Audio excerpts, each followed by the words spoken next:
A cosmic stage play. 6 years in the making and no, it's not AI. I revised this story at least 100 times. Author's note: why this story exists. I didn't set out to write a book. This started as a promise. A promise made late one night in a cheap Colorado motel room, with Tennessee whiskey sweating in my hand and my life feeling about as small as that room allowed. I wasn't bargaining with God. I wasn't demanding anything. I was just talking, the way a man talks when he's finally run out of places to hide. I asked for one thing: connection. Not money. Not success. Not revenge. Just to feel whole again. I asked for the girl I left behind in Germany during my army enlistment, the one memory that never faded, no matter how many years passed or how many roads I traveled. I told God that if He brought her back into my life, I would do something in return. I would tell my story honestly. I would show the world that coincidence isn't random, that sometimes it's God moving quietly, anonymously, behind the curtain. Minutes later, my laptop chimed. A Facebook notification. That moment cracked something open in me that had been sealed shut for decades. It wasn't just shock or joy, it was recognition. Like a hand on the shoulder saying, pay attention. This book is my way of paying attention. I've lived a life that looks ordinary from the outside: army enlistment, carpentry, hotel renovations, highways, job sites, long nights, and longer years. But threaded through all of it has been a strange pattern of timing, loss, reunion, and improbable moments that refuse to be dismissed as luck. I don't believe my life is unique.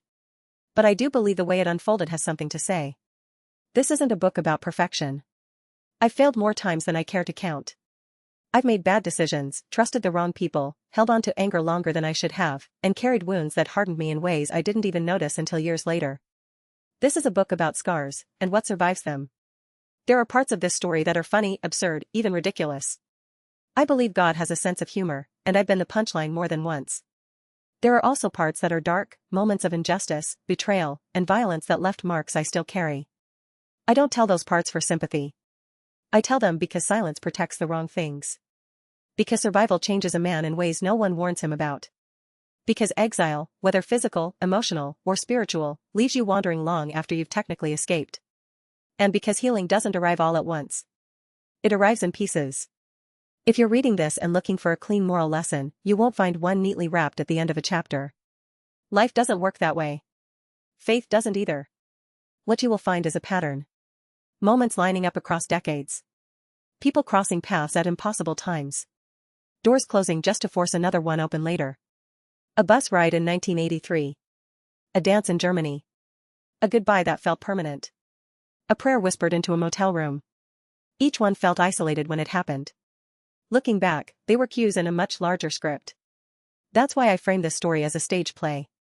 Because the longer I live, the more it feels like we're all stepping on and off a stage we don't fully understand, hitting our marks, missing others, improvising when the script falls apart.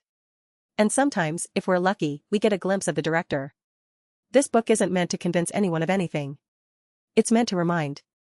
To remind you that timing matters. That loss doesn't mean erasure. That justice doesn't always arrive in courtrooms. That mercy is harder than revenge, and more powerful. And that even when your life feels broken into unrelated chapters, someone may still be weaving it together. Quietly.